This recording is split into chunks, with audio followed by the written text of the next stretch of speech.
The empty apartment above me.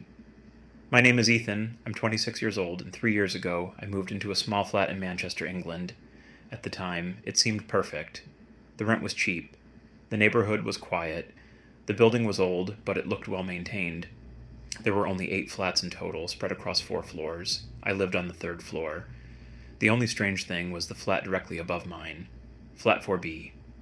According to the landlord, it had been empty for almost 5 years. The previous tenant had moved away suddenly, and nobody had rented it since. I didn't think much of it, at least not at first. The first few weeks were completely normal. Then I started hearing footsteps. Every night. Always after midnight. At first I assumed somebody had finally moved into 4B. The footsteps were slow, deliberate. Back and forth, back and forth. Sometimes they would continue for hours. It sounded like someone pacing around the flat. One evening, I mentioned it to my landlord. He looked confused. "What footsteps?" "The ones upstairs." His expression changed immediately. "Nobody lives upstairs." I laughed. "Well, someone definitely does." He didn't laugh back. Instead, he repeated himself. "Flat 4B is empty." That answer bothered me more than it should have. That night I paid closer attention. At exactly 12:47 a.m., the footsteps started. Back and forth, back and forth. Slow, heavy, like someone walking without shoes. The sound continued until almost 3 in the morning. The next day I decided to investigate. I went upstairs. The hallway was silent. Flat 4B stood at the end. The door looked old and dusty. No welcome mat. No decorations. Nothing. I knocked. No answer. I knocked again. Silence. As I turned to leave, I noticed something strange. Dust covered most of the door. Except around the handle. The handle looked recently used. That didn't make sense. I took a photo and went back downstairs. Over the following week, the footsteps became worse. Now they weren't limited to pacing. Sometimes I heard furniture scraping across the floor. Other times it sounded like heavy objects being dragged from one room to another, every single night. One particularly bad night, I couldn't sleep. At around 2 a.m., the noise became unbearable. I grabbed a broom and hit the ceiling. The noises stopped instantly. Complete silence. I felt relieved. Then 3 slow knocks came from directly above me. Knock, knock, knock. I froze. Someone had heard me. And they were responding. I barely slept that night. The following morning I went upstairs again. This time something was different. There was a piece of paper lying outside my door. A folded note. My stomach tightened as I picked it up. Inside were 6 handwritten words. "I know you can hear me." I immediately contacted the landlord. He arrived later that day. Together we went upstairs. He unlocked flat 4B. The moment the door opened, a stale smell drifted out. The place was completely empty. No furniture, no clothes, no food, nothing. Dust covered almost every surface. There was absolutely no sign anyone had been living there. The landlord looked annoyed. "See?" I nodded, but something still felt wrong. As we were leaving, I noticed something near one of the bedroom windows, a single footprint in the dust. Fresh. The landlord dismissed it, but I knew what I had seen. Somebody had been there recently. That night I couldn't stop thinking about it. At 12:47 a.m., the footsteps returned, louder than ever, back and forth, back and forth. Then came the dragging sounds, then silence, and finally, 3 knocks, directly above my bed. The next morning another note appeared. This time it was slipped under my front door. The handwriting matched the first note. It read, "Don't let him see you." I read it 10 times. What did that even mean? Who was him? And who was leaving these messages? Over the next few days, things escalated. Doors inside my flat started opening by themselves. Objects appeared in different places. Lights switched on during the night. I began sleeping with every light in the flat turned on. One evening, I installed a small camera facing my front door. I wanted proof. The next morning I reviewed the footage. At exactly 2:11 a.m., the camera recorded something. My front door slowly opened. Not all the way, just a few inches. Then it closed again. The problem was, I lived alone. Nobody else had keys. I felt physically sick. The following weekend, I decided enough was enough. I was going to stay awake all night. At around 12:47 a.m., the footsteps began. I immediately ran upstairs.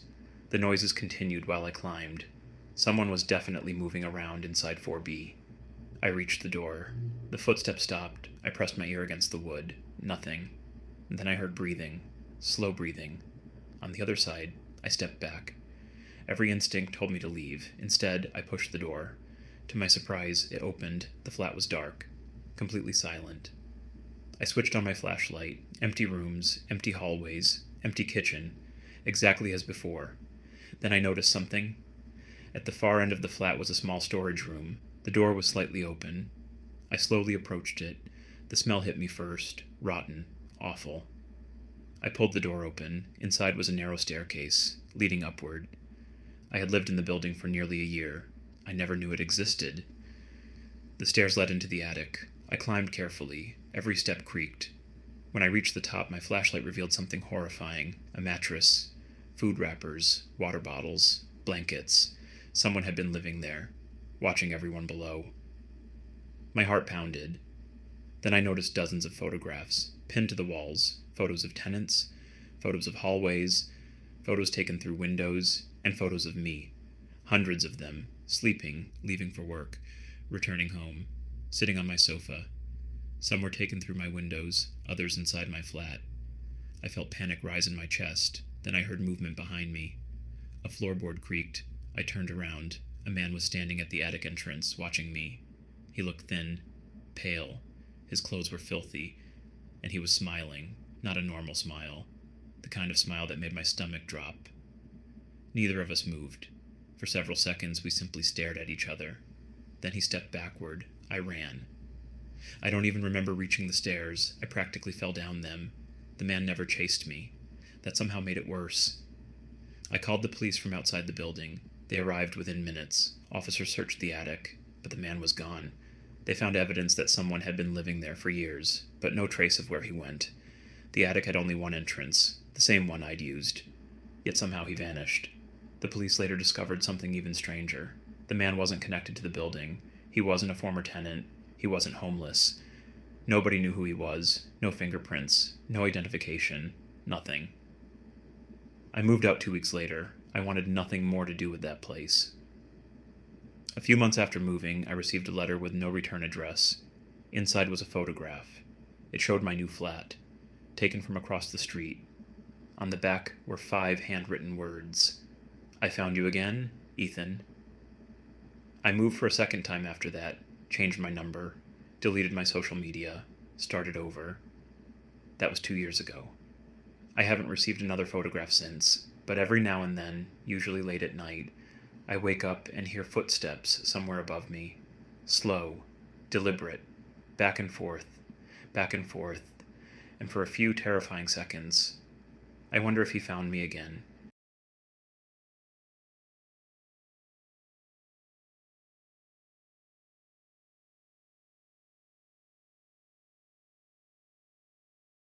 The Night Shift Caller. My name is Daniel, and for nearly 3 years I worked as a night security guard in Manchester, England. Most people think night security is one of the easiest jobs in the world. You sit alone, you drink coffee, you watch CCTV cameras, you walk around an empty building every hour. That's it. At least, that's what I thought before the phone call started. The building I worked in was an old office complex on the edge of the city. During the day, hundreds of people worked there. At night, however, the place became completely deserted. There were 6 floors, 3 stairwells, 2 lifts, and over 100 offices. Between midnight and 6 in the morning, I was usually the only person in the entire building. For months, nothing unusual ever happened. Then came the first call. It happened on a Thursday in November. I remember checking CCTV footage while drinking terrible vending machine coffee. The digital clock on my desk read 3:13 a.m. Suddenly, the desk phone rang. I nearly jumped. Nobody ever called that number. I answered. Security. For a few seconds, there was only static. Then a man's voice spoke. A calm voice, almost friendly. "You're drinking coffee again." I frowned. "Who is this?" The caller ignored my question. "You should probably stop. It's your 4th cup tonight." Then the line went dead. I stared at the phone. Nobody should have known that. I checked every camera in the building. Nothing. No movement. No visitors. No intruders. I convinced myself it was a prank. The next night I forgot all about it. until 3:13 a.m. The phone rang again. My stomach immediately tightened. I answered. Silence. Then the same voice. You missed a door on the 3rd floor. I stood up. What? The accounting office. I checked the monitor. My heart nearly stopped. The accounting office door was slightly open. I knew for a fact I had locked it. The caller laughed softly, then hung up. I grabbed my flashlight and rushed upstairs. The door really was open, but nobody was inside. I searched the entire floor. Nothing, not a single person. That should have been enough for me to quit. But I didn't. I needed the money. The calls continued. Every single night. Always at 3:13 a.m. Always from the same unknown number. And every night the caller knew something he shouldn't. One night he told me a light had burned out in a meeting room. He was right. Another night he told me a fire exit wasn't properly secured. Again, he was right. It felt like someone was secretly watching me. After 2 weeks, I reported everything to my supervisor. He laughed. Probably teenagers messing with you. I wanted to believe him. Then the caller started talking about things outside the building, things nobody should know. At exactly 3:13 a.m., the phone rang. I answered. The voice spoke immediately. How's your mother? I froze. My mother lived alone nearly 40 miles away. What did you say? She forgot to lock her kitchen window tonight. Every hair on my body stood up. I hung up and called my mother immediately. She answered, annoyed. I asked her to check the kitchen. A minute later, she returned to the phone. The window's open. My blood ran cold. I barely slept that day. The next shift was worse. At 3:13 a.m., the phone rang. I didn't want to answer, but I did. The voice sounded amused. You look tired, Daniel. I said nothing. The caller continued. You should stop checking behind you. My hands started shaking. There was no way he could know I'd spent the entire night looking over my shoulder. Unless he could actually see me. That thought terrified me. The following night, I brought my friend James with me. He worked security at another site. I didn't tell him everything because I knew how insane it sounded. We sat in the security office waiting. At exactly 3:13 a.m., the phone rang. James watched me answer. The voice came through. Your friend shouldn't be there. I looked at James. His face went pale. He could hear the caller through the speaker. Who are you? James demanded. The voice laughed, then said something I'll never forget. I can see both of you. The line disconnected. James immediately checked the CCTV monitors. Nothing. Every hallway was empty. Every office was empty. Every stairwell was empty. Yet someone clearly knew we were there. James refused to stay another night. And honestly, I didn't blame him. A week later, things became much worse. During a routine patrol on the 5th floor, I found something waiting outside an office. A photograph. It was a picture of me, standing at my desk, taken from behind. The photo had been printed recently. On the back was a handwritten message. See you at 3:13. I nearly quit on the spot. Instead, I called the police. They searched the building. They checked entrances. They reviewed camera footage. Nothing. Nobody entered. Nobody left. It was as if the person didn't exist. Then came the final night. The night everything changed. I was sitting alone in the security office. The building felt unusually quiet. Even the usual hum of the ventilation system seemed absent. I kept looking at the clock. 3:10 a.m., 3:11 a.m., 3:12 a.m., then 3:13. The phone rang. I answered immediately. The voice sounded different, excited. Tonight is the night. What do you want? I want you to find me. The line went silent. Then I heard something, not through the phone. Somewhere in the building. A door slamming shut. I grabbed my flashlight and ran. The noise came from the 6th floor, the highest floor in the building, an area mostly used for storage. As I reached the hallway, I noticed something strange. Every office door was open, every single one. The corridor stretched ahead into darkness.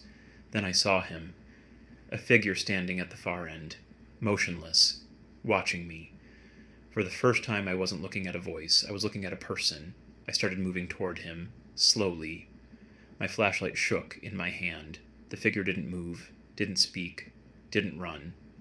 As I got closer, I finally saw his face, and that's when I stopped, because I recognized him, immediately. The man looked exactly like the person in an old employee photograph hanging downstairs, a security guard, one who had disappeared from the building 8 years earlier. I knew the photo because employees often joked about it. Nobody knew what happened to him. One night he simply vanished. The figure smiled, then turned and walked through a storage room door. I sprinted after him. The door slammed shut. I burst inside. The room was empty, completely empty. No windows, no exits, nowhere to hide. The man had vanished. I searched every corner. Nothing. Then my radio crackled. A police officer's voice came through. "Daniel, where are you?" I explained what happened. There was a long silence. Then the officer said something strange. "Stay where you are." Minutes later, 2 officers arrived.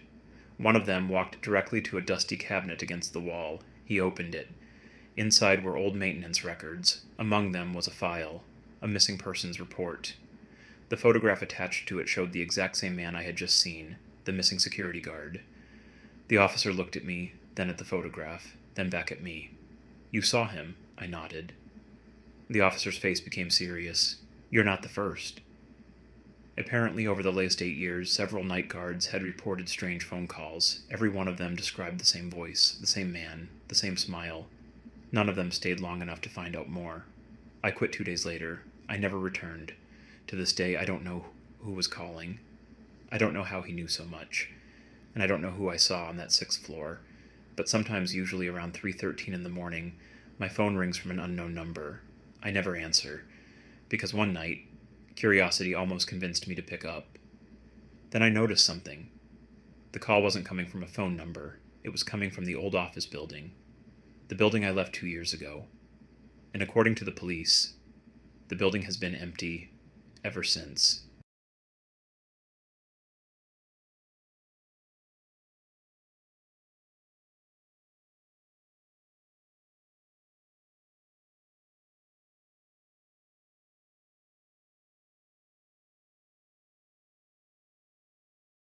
The Last Passenger. My name is Oliver. For nearly 10 years, I worked the night shift as a taxi driver in a small town on the northern coast of England. Most nights were uneventful. Drunk customers, late-night workers, tourists who missed the last train. Nothing unusual. But there is one passenger I will never forget. A passenger who, according to official records, should never have been sitting in my back seat. It happened during the winter of 2018. The weather was terrible that night. Heavy fog rolled in from the sea and covered the town like a blanket. Streetlights looked like faint glowing orbs floating in darkness. Visibility was awful. Around 2:45 a.m., I received a pickup request through the taxi dispatch system. The address caught my attention immediately. It was located near Blackthorn Road, an isolated stretch of countryside several miles outside town. Very few people lived there, especially not at that hour. Still, a fare was a fare. I accepted the job. The farther I drove, the thicker the fog became. Soon the road ahead was barely visible. The world beyond my headlights seemed to disappear completely. Finally, I reached the pickup location. There was nothing there. No house, no building, just an old bus stop beside an empty road. I checked the dispatch information again. Same location, same request. I sighed. Someone had probably entered the wrong address. Then I noticed movement. A figure stood beneath the bus shelter. I hadn't seen them arrive. One moment the shelter was empty. The next moment someone was standing there. A man, tall and thin, wearing a dark overcoat. His face remained hidden beneath the shadow of a wide-brimmed hat. I unlocked the doors. The man entered the back seat without saying a word. The moment he sat down, the temperature inside the taxi dropped. I glanced at him through the rearview mirror. His face remained hidden. "Where are we going?" I asked. For several seconds there was no reply. Then he quietly gave me an address. My hands tightened around the steering wheel. I knew that address. Everyone in town knew it. The old Ashcroft house. An abandoned mansion, sitting alone near the cliffs. Nobody had lived there for years. Still, I entered the destination and started driving. The entire journey felt wrong. The passenger never moved, never coughed, never checked a phone, never spoke again. He simply sat there, motionless, watching. Several times I caught his reflection in the mirror. Every time his eyes seemed fixed directly on me.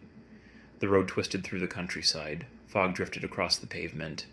The silence inside the taxi became unbearable. Trying to make conversation, I asked, "Visiting family?" No answer. A few minutes later, I tried again. "Bad weather tonight." Nothing. The man didn't react at all. Eventually I stopped talking. Something about him made me uncomfortable. Very uncomfortable. About 20 minutes later, we reached the entrance to Ashcroft House. The property looked exactly as I remembered. Broken windows, collapsed fencing, overgrown gardens. The place appeared abandoned. The front gate hung open. I pulled to a stop. "We're here." No response. I turned around. The back seat was empty. My heart skipped a beat. I immediately checked the doors. All of them were locked. The passenger could not have left. Not without opening a door. Not without making a sound. Yet he was gone. Completely gone. I stepped outside. The cold night air hit me immediately.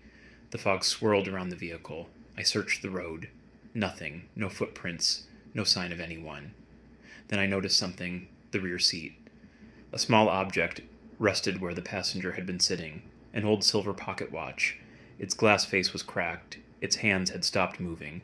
Frozen at exactly 3:17 a.m., I picked it up. The metal felt ice cold, almost painfully cold. A strange uneasiness settled over me. I returned to town and finished my shift, but I couldn't stop thinking about the watch. The next day curiosity got the better of me. I visited the local library. The watch looked old, very old, perhaps valuable. I wanted to identify its owner. Hours later I found something, an old newspaper article, dated October 12th, 1963. The headline read, "Local Man Missing After Midnight Journey." Beneath the headline was a photograph. The moment I saw it, my blood turned to ice. The man in the picture was my passenger. The same face, the same coat, the same hat. The article explained that a businessman named Edward Ashcroft vanished while traveling home during a severe fog storm. His vehicle was discovered abandoned near Ashcroft House. He was never found. Police believed he had wandered into the surrounding cliffs and fallen into the sea. His body was never recovered. Then I noticed another detail. The article included a photograph of his personal belongings. One item stood out immediately, a silver pocket watch, the same one sitting in my apartment. I left the library shaking. That night I couldn't sleep. At exactly 3:17 a.m., the pocket watch began ticking. I sat upright. The watch had not worked for decades, yet now the second hand moved steadily. Tick, tick, tick. The room grew colder, much colder. Then I heard footsteps, slow footsteps, moving through my apartment. My bedroom door creaked open. Nobody stood there. Yet the footsteps continued, crossing the hallway, moving toward the front door. The watch suddenly stopped. Silence returned. I barely slept after that. The following evening I made a decision. I drove back to Ashcroft House. The pocket watch rested beside me. The fog looked almost identical to the night before. When I reached the mansion, I walked through the broken gate. The house stood silent, rotting, forgotten. Then I noticed something hidden beneath years of overgrowth.